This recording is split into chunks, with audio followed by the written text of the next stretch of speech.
Hi Yogi, how are you? Fine. Okay, so today we are going to learn about the new chapter. Okay, what is that? We are going to learn about the friction chapter. So hope you have understood about the fourth chapter previously. Fourth chapter అర్థమైంది కదా నాన్న, మనం ఏమేమి discuss చేసాం. Force అర్థమవుతూనే మనకి friction అనేది అర్థమవుతుంది. ఓకేనా? సో వాట్ ఈస్ ఫోర్స్ చెప్పాలి ఇప్పుడు. Force is a puller, pusher both of an object. Yes, force is a pull or push of an object which changes state of motion. Okay, అది మనం నేర్చుకున్నాం కదా. సో ఇవాళ మనం ఏం నేర్చుకోబోతున్నాము అంటే వాట్ ఈస్ ఫ్రిక్షన్. ఏమేమి నేర్చుకోబోతున్నాం? ఫస్ట్ అసలు ఫ్రిక్షన్ అంటే ఏంటి, ఓకే. సో ఎలా వస్తుంది ఫ్రిక్షన్ అనేది, అండ్ దీంట్లో మళ్ళీ టైప్స్ ఉంటాయి. మనం ఆల్రెడీ ఫోర్సెస్లో టైప్స్ చూసాం. ఏమేమి టైప్స్ ఉన్నాయి ఫోర్సెస్లో? How many types of forces are there?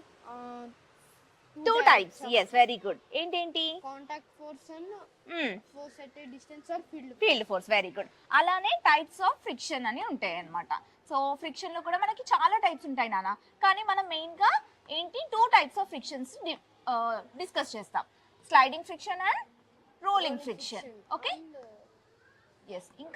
ఇంకేమేమి ఉంటాయి? ఇంకా స్లైడింగ్ ఫ్రిక్షన్, రోలింగ్ ఫ్రిక్షన్, ఇంకా సరే, ఈ ఓకే. ఫస్ట్ మనకు తెలిసినవి నేర్చుకుందాం, సరేనా? వాట్ ఈస్ ఫ్రిక్షన్ నేర్చుకుందాం, types of friction, sliding and rolling అన్ని ఏంటని నేను చెప్తాను.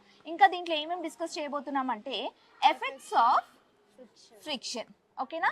ఫ్రిక్షన్ వల్ల మనకి ఏమేమి ఎఫెక్ట్స్ వస్తాయి అనేది మనము ఇవాళ నేర్చుకుందాం. So what are the class we're going to learn today? First what is friction, okay, what are the types of friction and what are the effects of friction అనేది నేర్చుకుందాం, సరేనా? So this is a very very important chapter నాన్న. Okay, so friction అనేది మన daily లైఫ్లో మనం చాలా చూస్తూనే ఉంటాం. Clear? So this is about the introduction. So coming to yes, what is friction. First friction అంటే ఏంటి నాన్న? Friction is a force. It is మనము ఫ్రిక్షన్ అనేది ఫోర్స్లో కూడా చూసాం, ఫోర్త్ చాప్టర్లో కూడా నేర్చుకున్నాం కొంచెం కొద్ది గొప్ప కదా. ఏంటది? Friction is force. It is generated. Friction అంటే ఏంటి అసలు? అది కూడా ఒక టైప్ ఆఫ్ ఫోర్సే కదా, దాన్ని కూడా ఫోర్స్ అని అంటాం. Okay, so friction is nothing but it is the force which resist the It generated to rub against each other. Okay, resistance offered by between the 2 bodies. ఓకేనా? దాన్ని మనము ఫ్రిక్షన్ అని అంటాము. ఇప్పుడు నీకు ఒకటి చెప్పాను, గుర్తుందా నాన్న? ఫర్ ఎగ్జాంపుల్ మనం ఇప్పుడు తీసుకుందాం. So example, I have a, yes, this is a table. Same మనం డిస్కస్ చేసాం కదా ఫోర్స్లో. సో టేబుల్ పైన ఏముందన్నా? బుక్ ఉంది. Okay, let us assume this is a book. Okay, so ఒక బుక్ అనేది ఉంది. సో ఈ బుక్కి మనకి ఎన్ని టైప్స్ ఆఫ్ ఫోర్సెస్ ఉంటాయని చెప్పాను నేను? 2 types of yes, 2 types of forces. ఏంటి? gravitational force, yes, F G gravitational force, normal force. Normal force ఉంటాయి. ఓకేనా? సో ఓకే, ఇది ఎప్పుడు? అక్కడ స్టాటిక్, ఏ ఫోర్స్ అప్లై చేయనప్పుడు these are the 2 forces which will have on this కదా. సో మనం అదే బుక్ని, ఫర్ ఎగ్జాంపుల్ ఇది నాన్న అజ్యూమ్ చేసుకో. ఓకే, ఇది బుక్ ఇప్పుడు ఇలా ఉంది. సో దీంట్లో 2 టైప్స్ ఆఫ్ ఫోర్సెస్ యాక్ట్ అవుతున్నాయి. ఒకటేంటి? గ్రావిటేషనల్ ఫోర్స్, ఇంకోటి నార్మల్ ఫోర్స్. ఇప్పుడు నేను ఈ బుక్ని పుష్ చేశాను. ఓకే, సో అది ముందుకు వెళ్ళిందా కొంచెం? ఓకే, సో నేను ఎంత ఫోర్స్ ఇచ్చాను ఇక్కడ తెలియదు మనకి, కానీ ఫోర్స్ అయితే ఇచ్చాను. What it is happening? ఏమవుతుంది? ఆల్రెడీ రెస్ట్లో ఉన్న బుక్ ఏమవుతుందని ఫస్ట్ రెస్ట్లో ఉంది. నేను దానికి ఏమి ఇచ్చాను? ఫోర్స్ ఇచ్చాను, ఫోర్స్ అప్లై చేశాను. ఏమవుతుంది ఇది? It changes it state of position కదా, అంటే స్టేట్ ఆఫ్ Position. మోషన్. ఏమవుతుంది? ఇది మోషన్లోకి వెళ్తుంది. ఓకే, అవునా కదా? కానీ మోషన్లోకి వెళ్ళి అలానే వెళ్ళిపోతూనే ఉందా? కాదు. ఏమవుతుంది? మళ్ళీ రెస్ట్లోకి వస్తుంది. ఆ బాడీ అనేది ఏమవుతుంది? ఈ ఆబ్జెక్ట్ అనేది ఏమవుతుందన్నా? మూవ్ అవుతుంది, మళ్ళీ ఆటోమేటిక్గా రెస్ట్లోకి వస్తుంది. ఎందుకు? మనకి ఏమని నేర్చుకున్నాం యాక్చువల్లీ? ఫోర్స్ అంటే ఏంటి? అప్లై చేస్తున్న కొద్దీ అది వెళ్తూనే ఉండాలి కదా. ఫోర్స్ ఇస్తేనే మనము వెళ్తూ ఉండాలి. ఫోర్స్ ఇస్తేనే ఏదైనా ఆబ్జెక్ట్ మూవ్ అవుతుంది లేదా రెస్ట్లోకి వస్తుంది, మోషన్లో ఉంటుంది లేదా రెస్ట్లో ఉంటుంది. సో ఆల్రెడీ మోషన్లో ఉంది, కానీ మళ్ళీ రెస్ట్లోకి ఎందుకు వస్తుంది? మనం ఏమైనా ఫోర్స్ ఇస్తున్నామా దానికి? మళ్ళీ నువ్వు ఆగు అని చెప్పి నువ్వు ఆపుతున్నావా? మనకి కనబడని ఫోర్స్ ఏదో ఒకటి యాక్ట్ అవుతుంది కదా. సో మళ్ళీ రెస్ట్లోకి వస్తుంది అంటే ఈ మోషన్కి ఉన్న ఫోర్స్ని ఏమవుతుంది? ఇంకో ఫోర్స్ అనేది యాక్ట్ అవుతుంది. అర్థమవుతుందా నాన్న? ఈ బాడీ పైన మనకు కనబడని ఫోర్స్ యాక్ట్ అవుతుంది. That is what nothing but frictional force. ఓకేనా, ఏం ఫోర్స్ యాక్ట్ అవుతుందన్నా? ఫ్రిక్షనల్ ఫోర్స్ అనేది యాక్ట్ అవుతుంది. We denote with small F. Okay, so ఆ ఫ్రిక్షనల్ ఫోర్స్ యాక్ట్ అవ్వడం వల్ల ఏమవుతుంది, ఈ బుక్ అనేది మళ్ళీ రెస్ట్ లోకి వస్తుంది. Already moving object, it is going to come in the rest position because of frictional force acting upon it. Okay, క్లియరా? అర్థమైందా నాన్న? సో ఇప్పుడు okay, this is the book, right? So this is the object. So it is coming to rest. Friction force act అవుతుంది. ఏ direction లో act అవుతుందన్నా? This is the normal force we are applying. This is what? Frictional force. Opposite direction. Yes, it always acts opposite to the Normal force. Very good. అర్థమైందా నాన్న? Okay, ఎప్పుడు opposite లో act అవ్వడం వల్ల ఆ మోషన్ లో ఉన్నది ఏమవుతుంది, రెండు మనకి బ్యాలెన్స్డ్ అవుతున్నాయి. సో బ్యాలెన్స్డ్ అవ్వడం వల్ల it is coming to rest position. Very clear, right? So అర్థమైందా కాన్సెప్ట్? అసలు ఫ్రిక్షనల్ ఫోర్స్ అంటే ఏంటో అర్థమైందా? క్లియర్ కదా? Okay, so what is frictional నాన్న? Friction is a force. So frictional force అంటే ఏంటి ఇప్పుడు చెప్పాలి నాకు. It is generated. చెప్పాలి గట్టిగా. Friction is a force. It is generated to rub against. సరే, నీకు చెప్పడం రావట్లేదు కదా, నేను చెప్తాను ఇప్పుడు. సరే, ఫోర్స్ అప్లై అవుతుంది అని చెప్పాను కదా. ఎవరు అప్లై చేస్తున్నారు? అది ఎవరో ఒకరు అప్లై చేస్తారు. ఓకే, అది మనకు కనబడట్లేదు. ఎవరు అప్లై చేస్తున్నారు ఆ ఫోర్స్ అనేది? ఇక్కడైతే నేను అప్లై చేస్తున్నాను. ఇక్కడ మళ్ళీ ఫ్రిక్షన్ ఫోర్స్ ఎవరు అప్లై చేస్తున్నారు?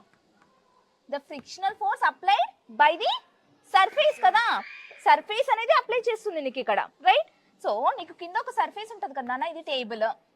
ఈ టేబుల్ ఫోర్స్ అప్లై చేయడం వల్లే కదా ఫ్రిక్షన్ అనేది జనరేట్ అవుతుంది. అదే ఈ టేబుల్ ఇంకా స్మూత్ గా ఉంది అనుకోండి, ఏమవుతుంది, జారిపోతుంది కదా. సో ఫ్రిక్షన్ అనేది ఉండదు మనకి. సో ఇక్కడ మనకి సర్ఫేస్ అనేది important. This is the surface. Okay, frictional force ని ఏమని డిఫైన్ చేస్తున్నామంట? మనం ఏమని డిఫైన్ చేస్తున్నాం నాన్న? ద ఫోర్స్, చెప్పు. The force applied by the floor on the object or book is called frictional force. అంతే. The force applied by the surface of a body on the object, yes, it is a frictional force. ఈ frictional force అనేది ఏంటి? Resistance ని offer చేస్తుంది అనమాట. అర్థమైందా? Between the two objects. ఏమేమి two objects? ఒకటి టేబుల్, ఒకటి బుక్. ఆ రెండింటి మధ్యలో రెసిస్టెన్స్ అవ్వడం వల్ల ఏమవుతుంది, ఫ్రిక్షన్ ఫోర్స్ అనేది డెవలప్ అవుతుంది. క్లియర్? Are you clear? ఏమైనా డౌట్స్ ఉన్నాయా నాన్న ఇక్కడ వరకు? ఓకే, ఫ్రిక్షన్ ఫోర్స్ అంటే ఎక్కడ అర్థమైపోయింది కదా. సో ఏదైనా ఎగ్జాంపుల్ ఇవ్వు నాన్న ఇప్పుడు నువ్వు. The wheels of a car on the road. The wheels of A car on the road. Okay, అంటే ఎక్కడ దేనికి ఫ్రిక్షన్ అవుతుంది అక్కడ? రోడ్ కి కార్ కి. రోడ్ కా? Okay, surface of the road and tyres of the wheel. Car మొత్తం కాదు కదా, మెయిన్ గా టైర్స్ కదా. సో టైర్స్ కి ఇంకా ఎస్ ఆన్ ది రోడ్ ఇక్కడ మనకి ఫ్రిక్షన్ ఫోర్స్ అనేది యాక్ట్ అవుతుంది. ఇది మోషన్ లో ఉంటుంది కదా car. Yes, so this is what the friction force. Clear కదా? అర్థమైంది కదా? Okay, next. సో మనకి ఆల్రెడీ ఒక ఆబ్జెక్ట్ పైన ఏమేమి ఫోర్సెస్ అప్లై అవుతాయో తెలుసు కదా నాన్న. ఏమవుతాయి చెప్పండి ఇప్పుడు? మనకి ఒక ఆబ్జెక్ట్ ఉంది కదా. సో ఇక్కడ ఆబ్జెక్ట్ పైన first friction force, sorry first ఏంటి, normal force. Okay, and this is the friction force. ఇదేంటి నాన్న? Gravitational force. ఎలా? W తో డినోట్ చేస్తున్నాం, రైట్? నెక్స్ట్ ఇంకొక ఫోర్స్ యాక్ట్ అవుతుంది. ఏంటది? నార్మల్ ఫోర్స్ కదా, గుర్తుందా? నార్మల్ ఫోర్స్ కూడా యాక్ట్ అవుతుంది. సో ఈ ఫోర్సెస్ అన్ని ఫ్రీ బాడీ డయాగ్రామ్ కి మనం డ్రా చేయాలని గుర్తుపెట్టుకోవాలి. సో ఫస్ట్ ఏంటన్నా ఇక్కడ ఏమని రాస్తున్నామంటే two forces act on the book. ఇది బుక్ అనే అనుకో. ఏంటి అంటే weight of the book, weight of book W, or దీని ఏమంటున్నాం గ్రావిటేషనల్ ఫోర్స్. ఓకేనా? నెక్స్ట్ సెకండ్ ఏంటి? Normal force. నార్మల్ ఫోర్స్ ఏంటది? Which is denoted with capital N. Normal ఇది కదా. సో ఇప్పుడు ఈ రెండు ఎలా యాక్ట్ అవుతున్నాయి నాన్న? Same direction, opposite direction? Opposite direction. Yes, opposite direction. అప్పుడు నువ్వు ఎలా క్యాలిక్యులేట్ చేస్తావు? W minus N is equals to 0 కదా. సో ఆ రెండు ఎలా ఉంటాయి మనకి? W ఈజ్ ఈక్వల్స్ టు ఏంటి? N ఇట్ వస్తే 0 plus N is N. So ఈ రెండు ఫోర్సెస్ ఎలా ఉంటాయి? They will be equal or same. ఓకేనా? క్లియర్ కదా? అప్పుడు అది బ్యాలెన్స్ అవుతుంది. Understood right? Yes. Next so మనము నెక్స్ట్ యాక్టివిటీస్ ఏంటి అనేది నెక్స్ట్ క్లాస్లో చూద్దాం, సరేనా? డౌట్స్ ఏమన్నా ఉన్నాయా నాన్న ఇక్కడి వరకు నీకు? ఏం లేవా? క్లియర్గా అర్థమైందా నాన్న? ఇప్పటి వరకు మనం ఏమేమి నేర్చుకున్నాం చెప్పు ఫ్రిక్షన్ టాపిక్, ఫ్రిక్షన్ చాప్టర్లో. వాట్ ఈస్ ఫ్రిక్షన్ అని నేర్చుకున్నాం. ఓకే, తర్వాత ఈ ఎఫెక్ట్స్ ఆఫ్ ఫ్రిక్షన్ గురించి ఎఫెక్ట్స్ ఆఫ్ ఫ్రిక్షన్ నేర్చుకోలేదు మరి. ఫ్రిక్షన్ అంటే ఏంటో నేర్చుకున్నాం. తర్వాత మనకి ఎన్ని ఫోర్సెస్ యాక్ట్ అవుతున్నాయి ఒక ఫ్రీ బాడీ డయాగ్రామ్ పైన. ఓకే, ఆ ఫ్రీ బాడీ డయాగ్రామ్ అంటే ఏంటి? బుక్ ఎగ్జాంపుల్ బుక్ తీసుకొని మనం చెప్పాం కదా, సరేనా? ఇప్పుడు నేను కొన్ని క్వశ్చన్స్ అడుగుతాను, నీకేమైనా డౌట్స్ ఉన్నాయా నాన్న? ఫస్ట్ ఉన్నాయి. చెప్పు, ఏం డౌట్స్ వచ్చాయి నీకు? ఏదైనా ఆబ్జెక్ట్ కొంచెం దూరం మూవ్ చేసినప్పుడు ఎందుకని ఒకేసారి అయిపోద్ది మధ్యలో? ఎందుకు ఒకేసారి ఆగిపోతుందా? అది ఫ్రిక్షన్ ఫోర్స్ అంటే వేరేదేమైనా ఫోర్సా? ఎస్. సో నేను ఏం చెప్పాను నాన్న, ఇప్పుడు ఫర్ ఎగ్జాంపుల్ ఇప్పుడు డస్టర్ ఉంది, ఓకేనా? నేను కొంచెం ఫోర్స్ అప్లై చేశాను, అది కొంచెం దూరం వెళ్ళి ఆగిపోతుంది. ఇప్పుడు డస్టర్ ఎక్కువ దూరం వెళ్ళట్లేదు. అదే ఒకవేళ బాల్ అనేది నువ్వు రొటేట్ చేసావనుకో, బాల్ మూవ్ చేసావనుకో, అది కొంచెం దూరం ఎక్కువే వెళ్తుంది. ఎందుకని వెళ్తుంది అది? బికాస్ వీఆర్ గివింగ్ ఫోర్స్ ఇస్తున్నప్పుడు అది ముందుకెళ్తుంది. కానీ ఆటోమేటిక్గా కొద్ది దూరం వెళ్ళిన తర్వాత స్టాప్ అయిపోతుంది. Why it is stopping? Because ఏమని చెప్పాము, మనం ఏం డిస్కస్ చేసాము? Yes, only the friction force is stopping the object to change its position to rest. అందుకనేసి ఆగిపోతుంది అనమాట. వేరే ఏ ఫోర్సెస్ కాదు, ఓన్లీ ఫ్రిక్షన్ ఫోర్స్ ఒకటే యాక్ట్ అవుతుంది. ఓకేనా? ఇంకా ఫ్రిక్షన్ ఫోర్స్ ఎందుకని రఫ్ సర్ఫేస్ మీద వాక్ చేసినప్పుడు మామూలుగా అనిపిస్తుంది, స్మూత్ సర్ఫేస్ మీద ఉన్నప్పుడు కొంచెం స్మూత్ జారీ అట్లా. ఓకే, మనకి ఫ్రిక్షన్ అనేది లెస్ ఉండొచ్చు, మోర్ ఉండొచ్చు నాన్న, డిపెండింగ్ అపాన్ ద సర్ఫేస్ అనమాట.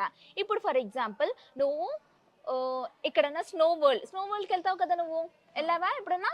వెళ్ళలేదా? సరే, నువ్వు వెళ్ళినప్పుడు అక్కడ అబ్జర్వ్ చేయనా, మనము దానిపైన ఈజీగా నడవగలుగుతామా? రోడ్ పైన ఎలా నడుస్తామో అలా నడవగలుగుతామా? నడవలేము. ఎందుకు? వై? బికాస్ అక్కడ మనకి సర్ఫేస్ అనేది ఎలా ఉంటుందన్నా, it will be very smooth. అంటే ఫ్రిక్షన్ అనేది చాలా చాలా తక్కువ ఉంటుంది. మనకి నడుస్తున్నప్పుడు మనం కింద ఎందుకు పడట్లేదు రోడ్ పైన? ఎందుకు అంటే ఫ్రిక్షన్ అనేది ఎక్కువ ఉంది కదా, గ్రిప్ ఇస్తుంది మనకి రోడ్కి, ఇంకా మనం నడిచే సర్ఫేస్కి గ్రిప్ అనేది ఇస్తుంది కదా. సో అందుకే మనము ఈజీగా వాక్ చేయగలుగుతున్నాం. అదే మనము హిమాలయాస్లో లేకపోతే స్నోస్లో అలా నడవడానికి పాసిబుల్ కాదు, because there will be very less friction అనమాట. So it is impossible or it is not possible that much easily compared to walking on the road and snow. అక్కడ ఎక్కువ సర్ఫేస్ అనేది ఎలా ఉంది? స్మూత్ గా ఉంది. సో మనకి లెస్ ఫ్రిక్షన్ ఉంది. ఇక్కడ ఎక్కువ ఉంది. ఏంటి? ఫ్రిక్షన్ అనేది ఎక్కువ ఉంది. సో అందుకని yes, it is possible to walk. అర్థమైందా? ఫ్రిక్షన్ అనేది లెస్ ఉంటుంది, మోర్ ఉంటుంది, డిపెండింగ్ అపాన్ ఇట్. నేను నిన్న నీకు ఫోర్స్లో ఒకటి ఎగ్జాంపుల్ చెప్పాను, గుర్తుందా నాన్న? మనము టేబుల్ పైన ఇప్పుడు నేను ఇది పెట్టాను, ఓకే, డస్టర్ పెట్టాను, యాజ్ వెల్ as చాక్ పెట్టాను. చూడు, ఇప్పుడు ఫస్ట్ నేను ఫోర్స్ ఇవ్వగానే ఏది తొందరగా మూవ్ అయిపోతుంది? అవుతుందానా? చాక్. Yes, chalk. ఎందుకు? చాక్కి ఇంకా బెంచ్కి ఏంటి? వెరీ లెస్ ఫ్రిక్షన్ ఉంది కదా. అదే ఒకవేళ డస్టర్కి ఇంకా బెంచ్కి ఎలా ఉంది ఫ్రిక్షన్ అనేది? మోర్ ఫ్రిక్షన్ ఉంది. అందుకనే అది మూవ్ అవ్వడానికి ఇట్ రిక్వైర్స్ మోర్ ఫోర్స్. అర్థమవుతుందా నీకు? క్లియర్ కదా నాన్న? అర్థమైందా? ఎస్. సో ఫ్రిక్షన్ అనేది మోర్ ఉండొచ్చు, ఫ్రిక్షన్ అనేది లెస్ ఉండొచ్చు, depending upon the material of the object. Okay, క్లియరా? ఈ మెటీరియల్ అనేది ఏంటి? Just it is the smooth material. So it is going very smoothly, right? So rough surfaces, ఇప్పుడు rough paper ఉంటుంది మనకి, రైట్? సో ఎప్పుడైనా అబ్జర్వ్ చేసావా? అది మూవ్ అవ్వడానికి చాలా టైం టేకింగ్ లాగా ఉంటుంది. Okay, and more force is required, right, compare to the smooth papers.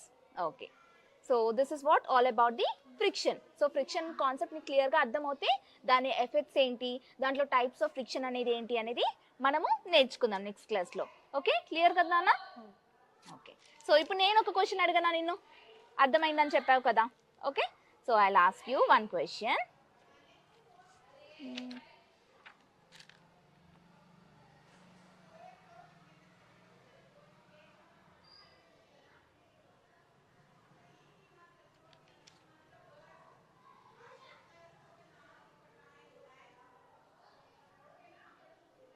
Yes, ఇప్పుడు ఫ్రిక్షన్ని మనం కంప్లీట్గా రిమూవ్ చేయొచ్చా నాన్న? Can we completely remove friction? No. Why? ఎందుకు రిమూవ్ చేయలేం కంప్లీట్గా?